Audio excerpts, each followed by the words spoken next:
ناظرین، دو اہم خبریں ہیں جن پہ آج ہم بات چیت کریں گے۔ ایک تو حکومت پاکستان نے پی ٹی آئی کی حکومت نے جو حالیہ قانون سازی کی ہے اس میں جو تقریباً 90 لاکھ بیرون ممالک مقیم پاکستانی ہیں ان کو ووٹ کا حق دیا گیا ہے، اور اس حوالے سے جو پاکستان مسلم لیگ نون کا رد عمل آیا، اور بالخصوص احسن اقبال صاحب نے جو پریس کانفرنس کی اور اس میں بیرون ممالک مقیم پاکستانیوں کے بارے میں جو انہوں نے ریمارکس دیے اس کے اوپر کافی تنقید کی جا رہی ہے، اور اس حوالے سے ہم آج بات چیت کریں گے کہ کتنے پاکستانی کس ریجن میں ہیں، اور پاکستان کی اقتصادی، معاشی اور معاشرتی یا سماجی جو ترقی ہے اس کے اندر ان کا کیا کردار ہے، اور ان کو یہ ووٹ کا حق ملنا چاہیے نہیں ملنا چاہیے، یا مخصوص نشستوں کے لیے ووٹ کا حق ہو یا جنرل الیکشن میں ہو، اس کے اوپر بات چیت کریں گے۔ اور دوسرا اہم معاملہ جو پاکستان میں جو ملکی معیشت میں ایک جو سب سے بڑی مسئلہ تھا وہ یہ تھا کہ ٹیکس چوری پاکستان میں بہت زیادہ ہے۔ جو ٹیکس نیٹ ہے اس میں بہت سے ایسے افراد اور ادارے اور گروہ جو ہیں اور تنظیمیں نہیں ہیں جو صاحب حیثیت ہیں، ان کی آمدن جو ہے وہ اس لمٹ میں آتی ہے جہاں پہ ان کے اوپر ٹیکس لاگو ہونا چاہیے، لیکن وہ ٹیکس ادا نہیں کرتے، اور وہ جان بوجھ کر جو ہے وہ نان فائلرز بھی ہیں اور اپنے ٹیکس گوشوارے بھی جمع نہیں کرواتے۔ تو ان کے بارے میں پہلی بار قانون میں یہ ترمیم کی گئی ہے، اور یہ فائنانس بل کے اندر ترمیم پیش کر دی گئی ہے، اور جیسے ہی فائنانس بل منظور ہوگا اس کے بعد پاکستان میں یہ قانون لاگو ہو جائے گا کہ ایسے افراد کو اب باقاعدہ طور کے اوپر گرفتار کیا جا سکے گا۔ پہلے اس سے پہلے ان کی گرفتاری نہیں کی جا سکتی تھی، ان کو نوٹس دیے جاتے تھے، تو اب ان کو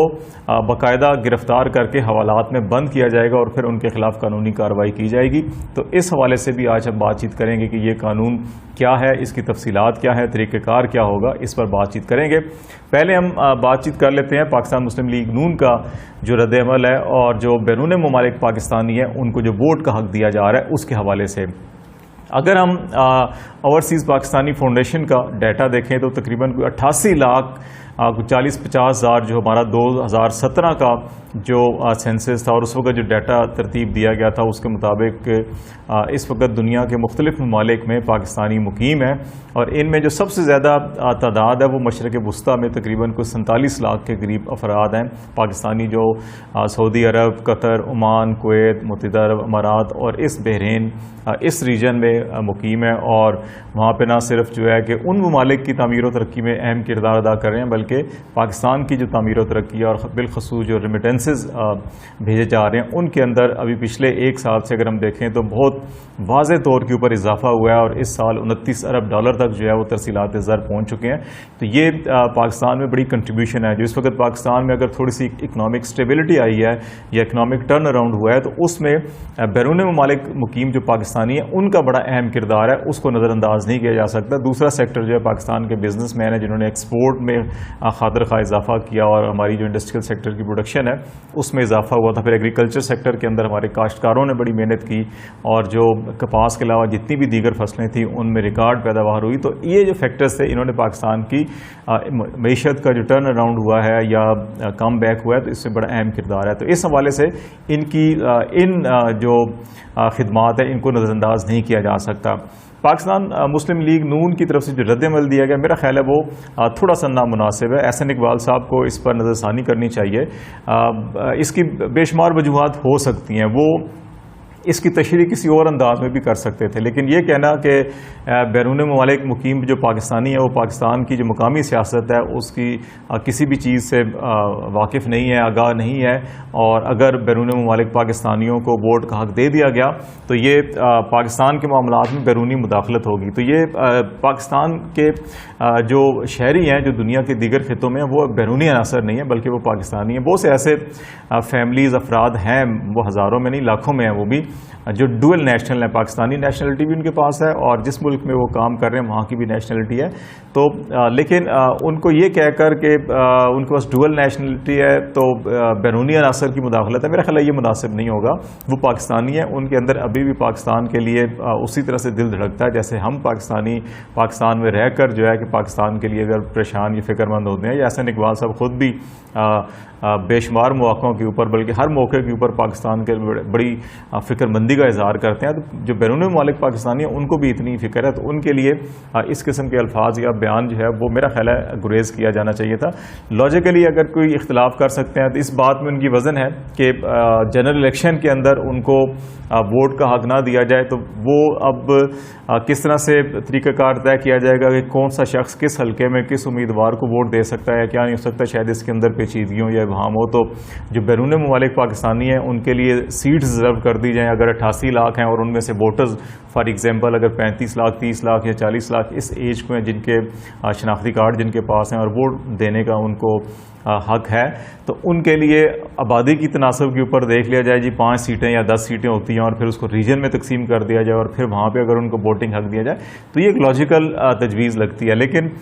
اس کو یکسر مسترد کر دینا اور کہنا کہ نہیں بیرونی مداخلت ہوگی یا کوئی پیچیدگیاں ہوں گی یا منفی اثرات مرتب ہوں گے اور پاکستانیوں کو پاکستان کے بارے میں یا مقامی سیاست کے بارے میں کچھ علم نہیں, تو میرا خیال ہے جو بیرون ممالک پاکستانی مقیم ہے, ہم بھی دنیا سے مختلف خطوں میں جاتے رہتے ہیں, تو وہاں کے جو لوگ ہیں وہ پاکستان کے لیے زیادہ فکر مند ہوتے ہیں اور ان کو جو یہاں پہ مقیم پاکستانی ہیں ان سے زیادہ اور مستند ان کے پاس خبریں ہوتی ہیں. تو ہمیں یہ جو ہے کہ ایسے قسم کے بیانات سے گریز کرنا چاہیے اور ان کو ووٹ کا حق دینا کوئی اس میں کبات نہیں ہے, لیکن اس کے لیے طریقہ کار جو ہے کہ اس کے اوپر بات کی جا سکتی ہے. اور احسن اقبال صاحب کو میڈیا میں بیان دینے کی بجائے زیادہ بہتر ہوتا کہ جو قانون ساز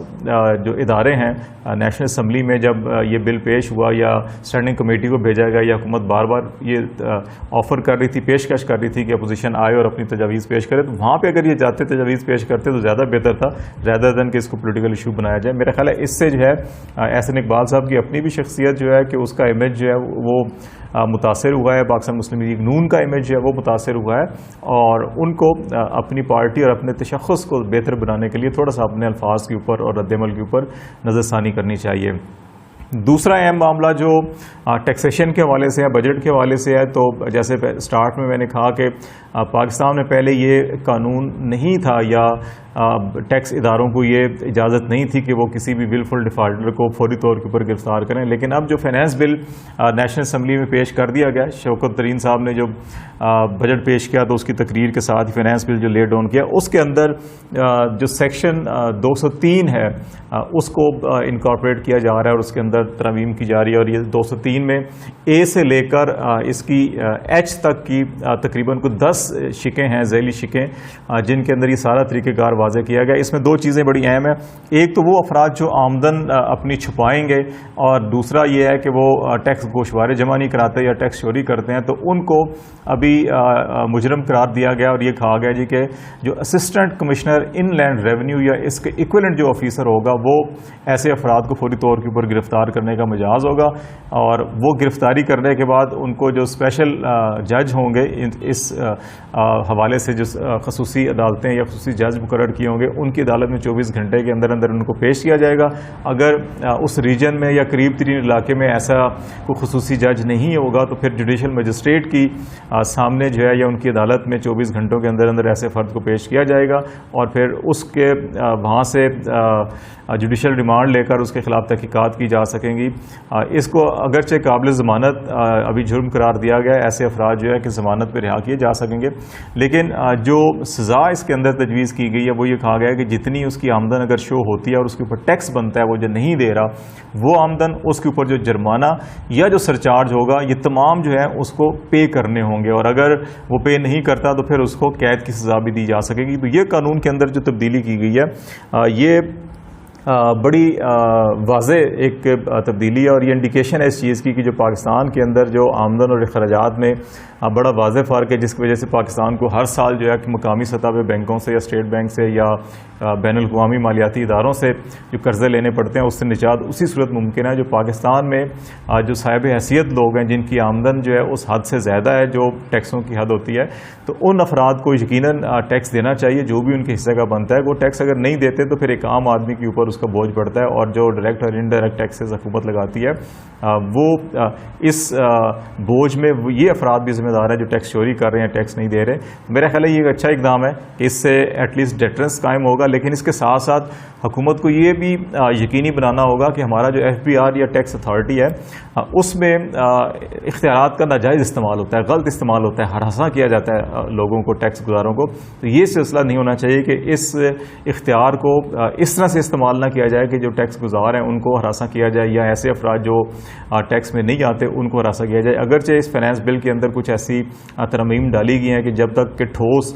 دستاویزی ثبوت نہ ہو اس وقت تک گرفتار نہیں کیا جا سکے گا. پھر یہ بھی کہا گیا ہے کہ جوڈیشل مجسٹریٹ یا خصوصی جج کے سامنے پیش کیا جائے گا. پھر اس میں یہ بھی کہا گیا ہے کہ